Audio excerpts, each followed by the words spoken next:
In November of 2018, at Germany's largest electronic retailer, AMD sold 2 CPUs for every CPU that Intel sold. AMD sold over 16,000 Ryzen CPUs, while Intel was even struggling to get to 8,000.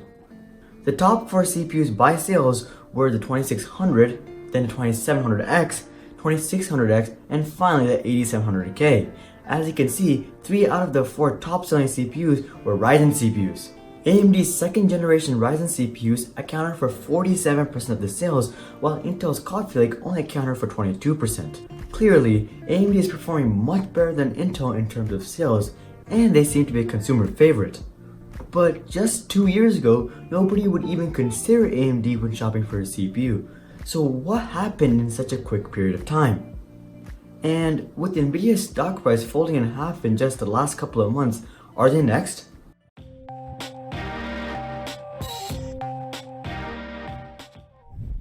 Welcome to Harisabi's. First of all, while we like to credit AMD's super high value Ryzen CPUs for making a huge dent in the market, we cannot forget that Intel's lack of innovation and ignorance was a big, if not bigger factor that led to this change.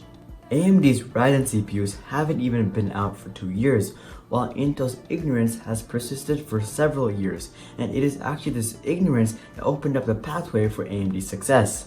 As a result, we have to take an in-depth look at Intel's lack of innovation in order to fully understand why Ryzen was so successful. Intel announced a 14nm architecture way back in August of 2014 and promised that the 10nm architecture would come out in just a couple of years. However, we are currently in January of 2019, and even the latest launch from Intel just a couple of months ago was still on the 14nm architecture. Now, that's not even that big of a deal because architecture doesn't lead to that big of a performance upgrade in the first place. The main place that Intel lost was their lack of upgrades every single year.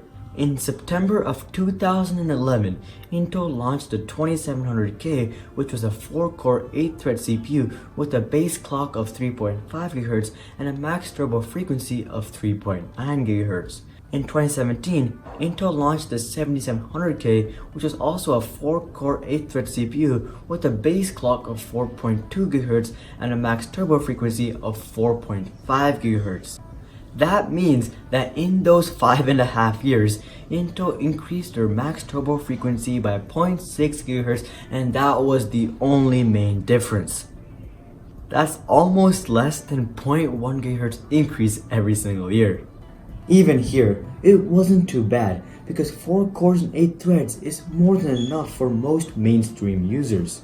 It is okay to launch similar products every single year as long as there is more incentives. For example, they could reduce the price every single year and make it more accessible to more people, or at least include a better stock cooler with it. But no. The 7700K still costed $350 just like the 2700K, and there was still no stock coolers with overclockable CPUs, and the CPUs that did have them still had that crap one from the 90s or something. This trend continues into the high-level Broadwell E series as well. Intel's i7-6900K had 8 cores and 16 threads, and Intel was demanding $1,100 for that. And the top-end 6950X was a 10-core 20-thread CPU with a base clock of 3 GHz and a max turbo frequency of 3.5 GHz, and wait for it, $1,700. As you guys can see, by 2017, everyone was very fed up with what Intel had to offer and were hungry for something very new. And that is precisely when Ryzen talk really started to spread. Soon enough, by April of 2017, Ryzen had launched and it embodied everything that Intel was lacking.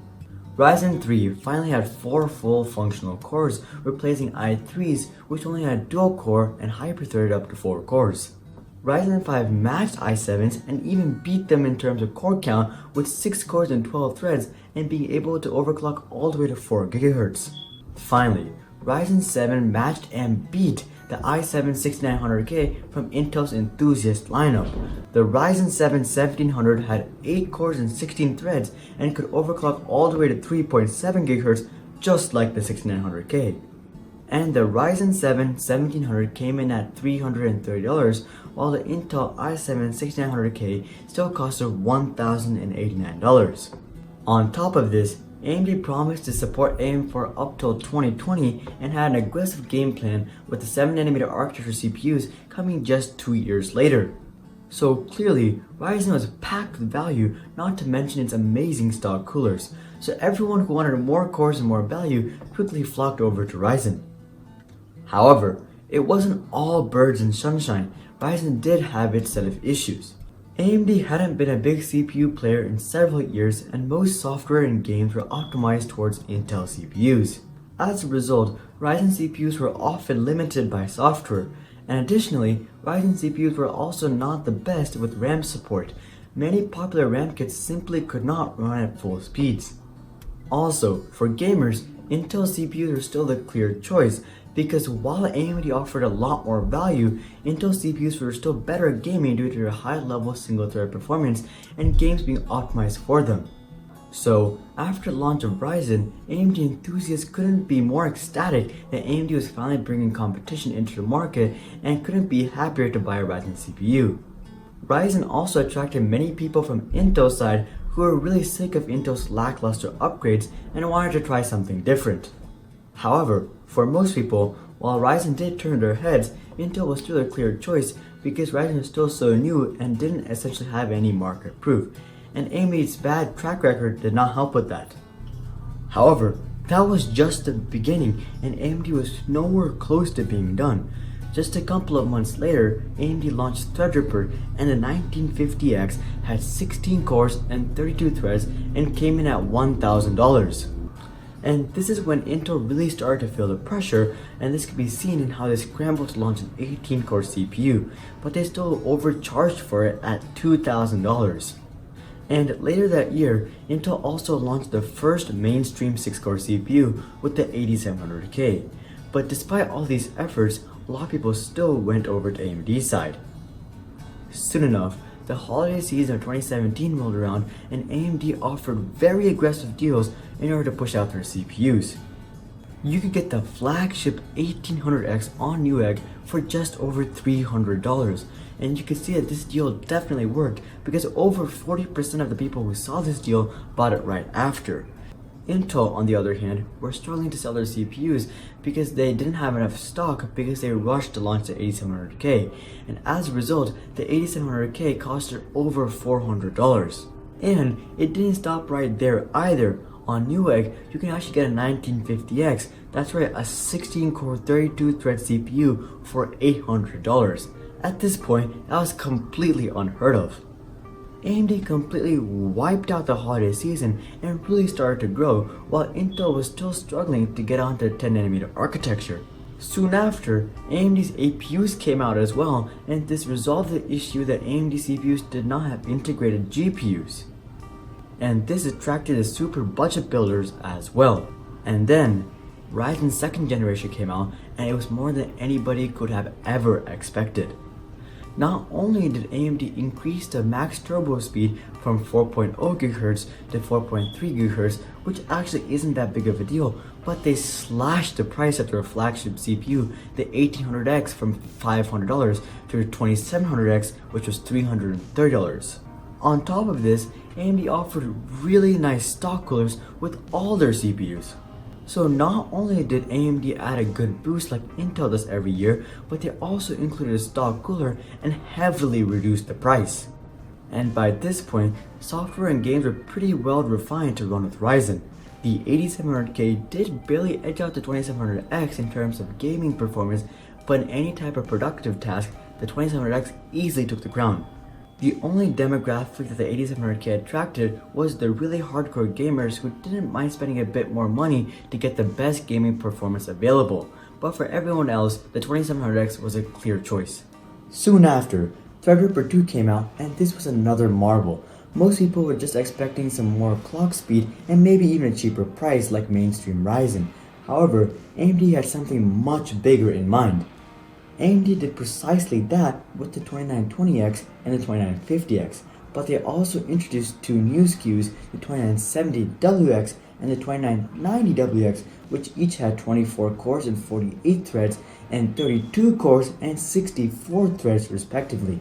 On top of this, the 2990WX costed $1,700, which was cheaper than Intel's i7-7980XE 18-core CPU, which costed $2,000. This CPU was literally $300 cheaper than the 7980XE while having almost double the cores and threads. Finally, the most recent event, the holiday season of 2018, with some questionable moves from Intel with their 9700K where they removed the hyperthreading and another 14nm architecture series. You should be able to clearly see why AMD was able to easily dominate the holiday season. And that's where we are right now. So, what does the future hold for AMD? Well, 3rd generation Ryzen is just around the corner and there are a lot of rumors floating around and very high hopes. The rumors are all over the place and I'm not quite sure what AMD is going to offer, but I can confidently say that whatever AMD brings, it is going to be great, and Intel has to do something very quickly or they're going to be left in the dust. Speaking of getting left in the dust, Nvidia made many questionable decisions last year, starting off with overpricing their 10 series GPUs to launching a very overpriced series with the mid-level 2060 costing $350. Nvidia clearly made some misplays and this is reflected in their plummeting stock price. And AMD's Navi may accentuate on Nvidia's misplays. Whether AMD pulls through in the GPU market or not, AMD is definitely doing very well in the CPU market and seems to be continuing that rapid growth. And the main reason for this is because AMD has the consumer's best interest in mind. Many big companies like Apple say they do too, but it is more than questionable. But I can confidently say that AMD truly does have the consumer's best interest in mind because they know that the happier the consumers are, the happier they are. And hopefully, they will keep that in mind as they continue to grow to be one of the biggest tech giants there is.